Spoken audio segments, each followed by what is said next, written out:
আমরা লজ্জিত, আমরা ব্যথিত যে আজকে আমাদের এই ইসলাম এবং এই তাবলিগের মেহনতকে নিয়ে সাধারণ মানুষ আতঙ্কের ভিতর থাকে, সাধারণ মানুষ প্রেশানগ্রস্ত থাকে।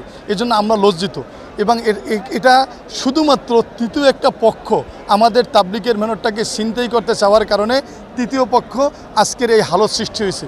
তারা যে দাবিগুলো হজ্জজি মাওলানা সাদ সাহেব সম্পর্কে বলেন, এই দাবিগুলো অসত্য।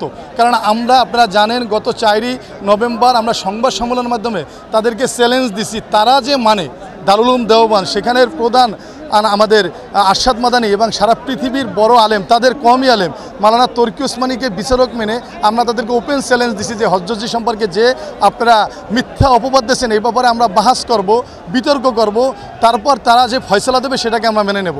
তারা যদি বলে মাওলানা সাদ সাহেব না হক তাহলে আমরা মেনে নেব, তারা যদি বলে হক তাহলে আপনারা মেনে নেবেন। এই চ্যালেঞ্জ দেওয়ার পরে তারা পরে সংবাদ সম্মেলন করছে, কিন্তু তারা আমাদের এই চ্যালেঞ্জকে গ্রহণ করতে পারে না। দেখেন এখন যে আমরা বুঝাই নিলাম বা বুঝাই দিল, এরকমই চলতেছিল মনে করেন 7 বছর, সেখানে কোনো গ্যাঞ্জামের কথা ছিল না। কিন্তু জিনিস হলো এটা, এখানে একটা তৃতীয় পক্ষ এখানে কাজ করতেছে। আসবে, আরও 3 মাস বাকি আছে।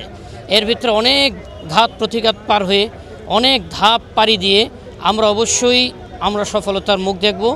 ইনশাআল্লাহ হযরত জি আসবেন।